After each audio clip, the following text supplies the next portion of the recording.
Hello दोस्तों, board exam with Pankaj में आप सभी का स्वागत है। हम लोग कर रहे हैं बिहार बोर्ड में 12th के फिजिक्स का ऑब्जेक्टिव जो भी 2011 से 2026 तक पूछा गया है उन सभी क्वेश्चनों का डिटेल में डिस्कशन। अगर इस सीरीज को पूरा फॉलो कर लेते हैं तो आपको हम विश्वास दिला सकते हैं फिजिक्स का एक भी ऑब्जेक्टिव इससे बाहर नहीं जाएगा, क्योंकि क्वेश्चन केवल नहीं कर रहे हैं, क्वेश्चन के साथ जो भी कंसेप्ट है वो भी कर रहे हैं। उसके आसपास जो क्वेश्चन आ सकता है उसको भी पूरे अच्छे से डिस्कस करने की कोशिश कर रहे हैं। पहला है एक अस्थिर कूलाम, स्ट्रेट कूलाम कितने कूलाम के बराबर होता है?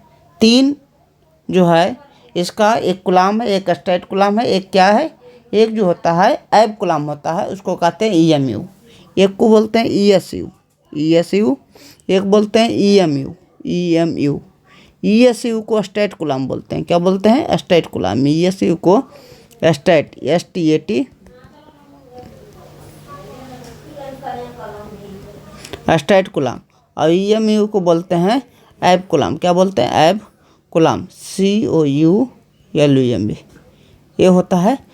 तीनों में रिलेशन क्या होता है? तीनों रिलेशन आपको पता होना चाहिए। एक कूलाम बराबर कितना होता है?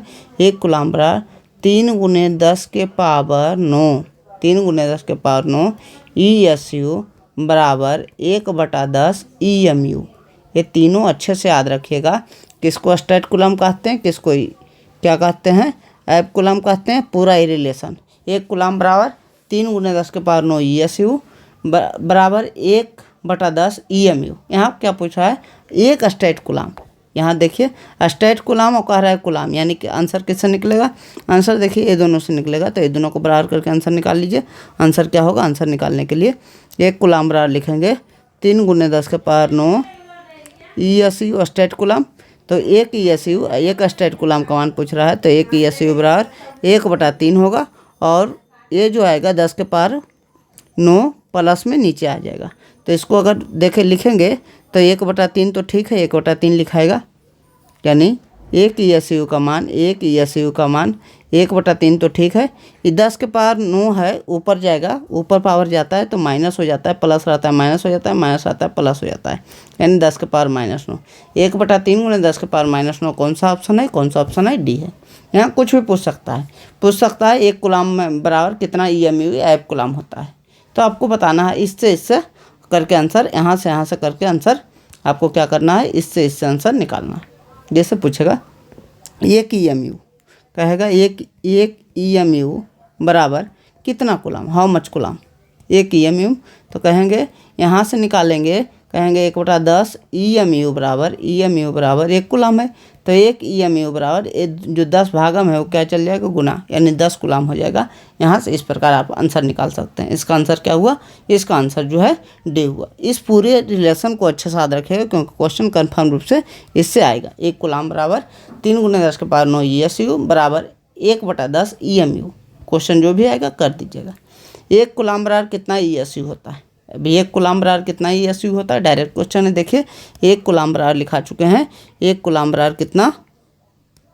एक कूलाम बराबर 3 × 10 के पावर 9 ESU होता है। तो आंसर कौन सा होगा? 3 × 10 के पावर 9 ESU। आंसर क्या होगा? आंसर हमारा ये होगा। आंसर क्या होगा? ये होगा। आगे बढ़ते हैं। देखिए अगला क्वेश्चन है इलेक्ट्रॉन का विशिष्ट आवेश। विशिष्ट आवेश का मतलब क्या होता है? विशिष्ट कभी भी पूछे विशिष्ट आवेश होता है, कभी कन्फ्यूज नहीं मार देगा, बी होगा। इलेक्ट्रॉन का आवेश नहीं पूछ रहा है, इलेक्ट्रॉन का विशिष्ट आवेश पूछ रहा है। विशिष्ट आवेश का मतलब होता है विशिष्ट आवेश। विशिष्ट आवेश का मतलब होता है आवेश बटे उसका द्रव्यमान, आवेश बटा उसका द्रव्यमान। आवेश बटा क्या होता है? द्रव्यमान।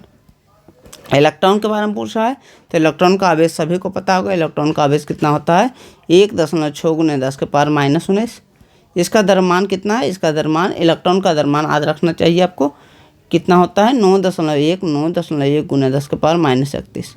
9.1 × 10 के पावर -31 kg। अब देखिए आपके पास ऑप्शन है, पूरा सॉल्व करने की जरूरत है। 10 के पावर जो भी आएगा इसको हम क्यों नहीं सॉल्व कर ले? लगभग में ऑप्शन देखिए बहुत दूर है, 100 कितना है? 76 है, 16 है, ऐसा करके ऑप्शन है। तो इसको सोल्व कर लेते हैं। ऊपर 160 कर देते हैं और नीचे इसको 90 के आसपास मान लेते हैं। देखिए ऑप्शन बहुत दूर है इसलिए लगभग में मान लेते हैं, इसको सोल्व करते हैं। 9 मान लेते हैं, 90 भी नहीं, कितना मान लेते हैं 9। अगर इसको सोल्व करते हैं तो आपको पता लग जाएगा कितना होगा। 9 एकम 9, 7 और 0 बचा, 7 और 0 9 8 72, कितना होगा 7 और 0 बचा, कितना 7 और 0 ना 9 7 63, 7 9 7 63 1.7 और 63 जैसे लिखेंगे तो कितना 7 बचेगा, मैंने 7 7 1.77। ऑप्शन क्या कौन सा आएगा, ऑप्शन हमारा ये ऑप्शन आएगा। पूरा सोल्व कीजिएगा तो भी यही ऑप्शन आएगा, लेकिन पूरा सोल्व नहीं करना है, केवल एक। इसको हमको पता है कि ए भी अंक जो है अलग अलग है, इसलिए आगे वाला केवल सोल्व कर लेते हैं। आगे वाला कैसे सोल्व किए तो 160 इसको बना दिए, इसको 9 किए। 160 दशमलव से तो प्रभाव नहीं पड़ रहा है, क्योंकि पावर में तो दशमलव जो भी आएगा पावर में इधर चल जाएगा, इसलिए 160 बटा 9 को सोल्व किया। 17 दशमलव कितना आया 1.77 आया, यानी 1.76 आंसर होगा। समझ गया। अगला क्वेश्चन, विद्युत स्थिर विद्युत क्षेत्र इलेक्ट्रोस्टैटिक फील्ड की प्रवृत्ति कैसी होती है। तो अस्थिर वैद्युत क्षेत्र जिसे कहते हैं ये बताए थे, यह एक संरक्षी बल होता है। कैसा बल होता है, जो विद्युत बल होता है, विद्युत बल वैद्युत बल जिसको कहते हैं, या वैद्युत बल जो होता है वो संरक्षी बल होता है। संरक्षी बल का मतलब क्या होता है, ऐसा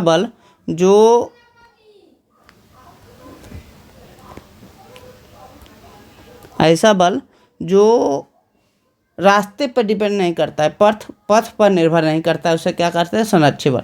जैसे मान लीजिए एक क्यू आवेश यहाँ है, एक क्यू आवेश मान लीजिए यहाँ है, दोनों के बीच की दूरी कहें यहाँ ये लेंगे कि ये वाला लेंगे, तो कहेंगे रास्ते पर निर्भर नहीं करेगा, बीच की दूरी उस अपना शॉर्टेस्ट रास्ता देखेगा, यानी रास्ते पर निर्भर नहीं करने वाले बल को क्या कहते हैं संरक्षी बल कहते हैं। तो विद्युत बल याद रखिएगा, विद्युत स्थैतिक बल जो है एक संरक्षी बल है। तो आंसर क्या हुआ, आंसर ए हुआ। अगला देखिए, कह रहा है कौन सा आदेश राशि है। तो आवेश बताए थे, आवेश क्या आदेश राशि है, विद्युत धारा क्या आदेश राशि है, विभव क्या है आदेश राशि है, सदिश राशि कौन कौन सा है। तो सदिश राशि बल है, और क्या है विद्युत क्षेत्र है। सदिश राशि बल और विद्युत क्षेत्र क्या है, बल और विद्युत क्षेत्र पूछेगा तो आपको याद रखना है ये सदिश राशि है। बाकी ये तीनों जो इसमें ऑप्शन है, आवेश है, विद्युत धारा है, विभव है, तीनों क्या है अदिश राशि है। बल और विद्युत क्षेत्र सदिश राशि है, आवेश धारा और विभव ये सब क्या है अदिश राशि है। अदिश राशि कौन सा आंसर हुआ, तो आंसर सभी हो गए, आंसर डी हो गया। अगला देखिए, कह रहा है विद्युत क्षेत्र की तीव्रता, विद्युत क्षेत्र की तीव्रता की परिभाषा क्या है। तो विद्युत क्षेत्र बताए थे या बराबर या क्या या फौज में संबंध बताए थे, हमेशा याद रखिए या बराबर क्यू इंटू ई होता है, या बराबर क्यू इंटू ई। अब कह रहा है विद्युत क्षेत्र की तीव्रता ई चाहिए, तो ई का मान कितना होगा, ई का मान होगा एफ बटा क्यू। एफ बटा क्यू, एफ बटा क्यू कौन सा है, एफ बटा क्यू देखिए ऑप्शन नंबर बी में है, तो बी हमारा क्या होगा आंसर होगा। देखिए बहुत ही आसान क्वेश्चन आ रहा है, अगर कंसेप्ट को आप पढ़े हैं या जानते हैं तो ये बहुत ज़्यादा आसान लग रहा है। देखिए आगे बढ़ते हैं।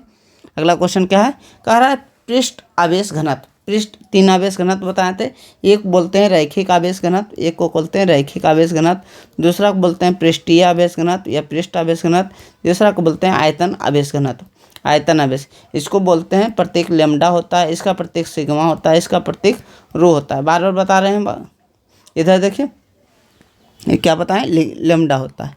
लेमडा का मतलब क्या होता है, इकाई लंबाई में जो उपस्थित आवेश होता है उसे रैखिक आवेश घनत्व कहते हैं। इकाई लंबाई है तो लंबाई से भागा दे देना है।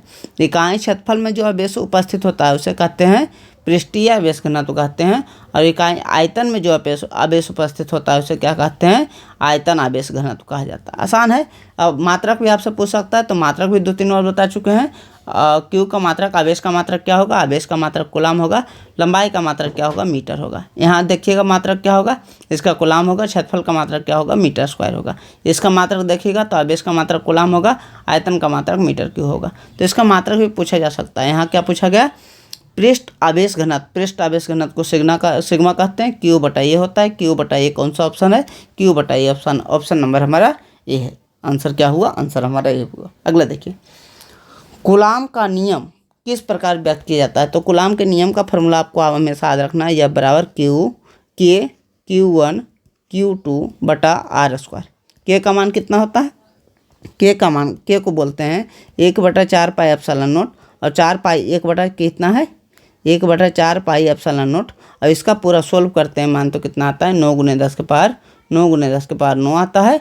उसके बाद क्या आता है न्यूटन मीटर स्क्वायर पर कूलम स्क्वायर, इसका मात्रक भी आता है न्यूटन मीटर स्क्वायर पर कूलम स्क्वायर। कैसे आता है निकाल सकते हैं मात्रक, बहुत ही आसान है, केवल ये वैल्यू अच्छा से आपको याद रहना चाहिए। एक तो के का वैल्यू या 1/4 पाई एप्सिलॉन नॉट का वैल्यू याद रहना चाहिए, एक एप्सिलॉन नॉट का वैल्यू याद रहना चाहिए। कितना बताए थे 8.85 गुना 10 के पावर -12 गुना 10 के पावर -12 कूलम स्क्वायर। इसका उल्टा हो जाएगा कि 1/एप्सिलॉन नॉट है तो न्यूटन मीटर स्क्वायर पर कूलम स्क्वायर है, यहाँ केवल एप्सिलॉन नॉट है तो उल्टा हो जाएगा कूलम स्क्वायर बटा न्यूटन मीटर स्क्वायर हो गया। ठीक है, देखिए तो क्या क्या एफ का मान है के Q1 Q2 बटा आर स्क्वायर। के तो कांस्टेंट है तो के को हटाएंगे तो क्या होता है डायरेक्टली प्रोपोर्शन का चिन्ह हो जाता है। अगर के को हटाते हैं तो एफ जो है इसको कहते हैं डायरेक्टली प्रोपोर्शन Q1 Q2। के को हटा देते हैं तो क्या बचेगा, क्या Q1 Q2 बटा आर स्क्वायर। कौन है Q1 Q2 बटा आर स्क्वायर, Q1 Q2 बटा आर स्क्वायर। ऑप्शन नंबर क्या है सी, ऑप्शन नंबर सी इसका आंसर होगा। देखिए कह रहा है इलेक्ट्रॉन पर आवेश का मान कितना होता है, तीनों पर आवेश आपको पता होना चाहिए। इलेक्ट्रॉन पर आवेश कितना होता है, प्रोटॉन पर आवेश कितना होता है, न्यूट्रॉन पर आवेश कितना होता है। इलेक्ट्रॉन पर आवेश आप लोग जानते होंगे माइनस का 1.6 गुने 10 के पावर कितना होता है -19 आवेश का मात्रक कूलम होता है। प्रोटॉन पर आवेश होता है 1.6 बराबर ही होता है लेकिन माइनस नहीं प्लस में होता है। और न्यूट्रॉन पर आवेश कितना होता है 0। खोजकर्ता का भी आपको नाम याद रहना चाहिए। इलेक्ट्रॉन के खोज करने वाले का नाम क्या है J.J. थॉमसन। क्या है J.J. थॉमसन। इलेक्ट्रॉन के खोजकर्ता का नाम J.J. थॉमसन है। ये तो आवेश हो गया, इलेक्ट्रॉन प्रोटॉन और न्यूट्रॉन पर। और यहाँ जो लिखे हैं खोजकर्ता लिखे हैं, क्या लिखे हैं खोजकर्ता का नाम। तो खोजकर्ता का नाम क्या है J.J. थॉमसन है। प्रोटॉन पर जो आवेश है उसका खोजकर्ता कौन है, तो प्रोटॉन पर आवेश जो है, प्रोटॉन पर आवेश तो है इतना, प्रोटॉन के खोजकर्ता कौन है तो पूछेगा तो गोल्डस्टीन। प्रोटॉन का खोजकर्ता क्या है गोल्डस्टीन। और तीसरा क्या है, तीसरा है न्यूट्रॉन, उसका जो खोजकर्ता है न्यूट्रॉन के जेम्स चैडविक है, जेम्स चैडविक। ठीक है, तीनों का नाम याद रखिएगा। इलेक्ट्रॉन के खोज किसने किया J.J. थॉमसन ने, प्रोटॉन के खोज गोल्डस्टीन ने और न्यूट्रॉन के खोज चैडविक ने। तीनों पर आवेश कितना है, इलेक्ट्रॉन पर आवेश कर रहा है माइनस में नहीं दिया, कोई मतलब नहीं, केवल मान पूछ रहा है माइनस प्लस सभी में नहीं है। तो अगर रहता तो माइनस वाला ही मारते। तो 1.6 गुने 10 के पावर -19 कौन सा ऑप्शन है, ऑप्शन नंबर हमारा डी है। देखिए अगला कह रहा है विद्युत क्षेत्र की तीव्रता का एसआई मात्रक। विद्युत क्षेत्र की तीव्रता का एसआई मात्रक बता चुके हैं, बार बार बताएंगे क्योंकि आपको धीरे धीरे करके याद होना चाहिए। यह बराबर बताएं, यह बराबर क्या होता है Q × E। विद्युत क्षेत्र की तीव्रता मैंने E का मात्रक पूछा है तो इसका F का मात्रक बल है, बल का मात्रक न्यूटन होता है Q। अब E का मात्रक क्या होगा, E का मात्रक हमको निकालना है। Q का मात्रक आवेश है, आवेश का मात्रक क्या होगा कूलम होगा, तो E का मात्रक निकल जाएगा न्यूटन। गुणाम कूलम है तो भागाम कूलम, न्यूटन पर कूलम यहाँ तो आंसर हो गया। लेकिन इसका 2 मात्रक होता है, एक मात्रक तो यही याद रखिए, दूसरा मात्रक याद रखिएगा क्या है वोल्ट पर मीटर। क्या होता है वोल्ट पर मीटर, न्यूटन पर कूलम और वोल्ट पर मीटर। वोल्ट पर मीटर कहाँ से आता है देखिए हम निकाल देते हैं। एक फार्मूला होता है V बराबर E × D। V बराबर क्या होता है E × D। V का मतलब विभव है, E का मतलब क्या है विद्युत क्षेत्र है, D का मतलब क्या है दूरी है। जब प्लेटों के बीच की दूरी देखते हैं समानांतर प्लेट संधारित्र में प्लेटों के बीच की दूरी, तो उसको D बोलते हैं। क्या बोलते हैं, D बोलते हैं। तो दूरी है, तो विभव का मात्रक वोल्ट ही होता है। E का मात्रक निकालना है, D का मतलब मीटर है, तो क्या है लंबाई है, लंबाई का मात्रक क्या होगा मीटर होगा। तो E का मात्रक क्या होगा वोल्ट प्रति मीटर। ये यहाँ मात्रक याद रखना है। ये मात्रक कैसे निकला पूरा ये अच्छे से याद रखना है। ये क्वेश्चन यहाँ पूछता है, ये फाई को कहते हैं फ्लक्स। फ्लक्स का मात्रक क्या होता है तो इसको भी अच्छे से याद रखिएगा। फ्लक्स का जो मात्रक होता है E1 कहते हैं, इसका फ्लक्स का मात्रक क्या है वोल्ट मीटर। वोल्ट प्रति मीटर पूछेगा तो क्या है इलेक्ट्रिक फील्ड का मात्रक है, लेकिन वोल्ट मीटर पूछेगा गुना कर देगा तो फ्लक्स का मात्रक है। वोल्ट मीटर अगर गुना कर देगा वो किसका मात्रक है फ्लक्स का मात्रक। अच्छे से याद रखिएगा, वोल्ट प्रति मीटर कहेगा इलेक्ट्रिक फील्ड और वोल्ट मीटर कहेगा तो फ्लक्स का मात्रक किसका फ्लक्स का, विद्युत फ्लक्स का मात्रक है। कहाँ से आया वो भी हम बता देते हैं, ये आया कहाँ से तो Q बराबर फ्लक्स के फार्मूला पढ़ते हैं E cos थीटा। तो cos थीटा का कोई मात्रक sin थीटा का कोई मात्रक नहीं होता है, इसको छोड़ दिए। E का मान अभी मात्रक बताएं V/m होता है। E का मात्रक क्या होता है V/m होता है। A का मात्रक, A का मतलब एरिया का मतलब मीटर स्क्वायर होगा, मीटर स्क्वायर से 1 मीटर कट गया तो Vm हो गया, यानी वोल्ट मीटर जो है इसका फ्लक्स का मात्रक है। अच्छे से ध्यान रखिएगा, वोल्ट मीटर जो है फ्लक्स का मात्रक है। और मात्रक जो एक पूछा जाता है बहुत ही अच्छा मात्रक, वो क्या है 1 मिनट रुकिएगा। अपसालन नोट का मात्रक दो भी ध्यान रखिए। अपसालन नोट का मात्रक क्या होता है, यहाँ लिख देते हैं। अपसालन नोट का मात्रक एक तो होता है, अपसालन नोट का जो मात्रक होता है, एक मात्रक तो होता है कि जो होता है कूलाम स्क्वायर बटे न्यूटन मीटर स्क्वायर, एक मात्रक तो ये होता है। एक और भी मात्रक होता है अपसालन नोट का मात्रक, एक अपसालन नोट का मात्रक और भी होता है।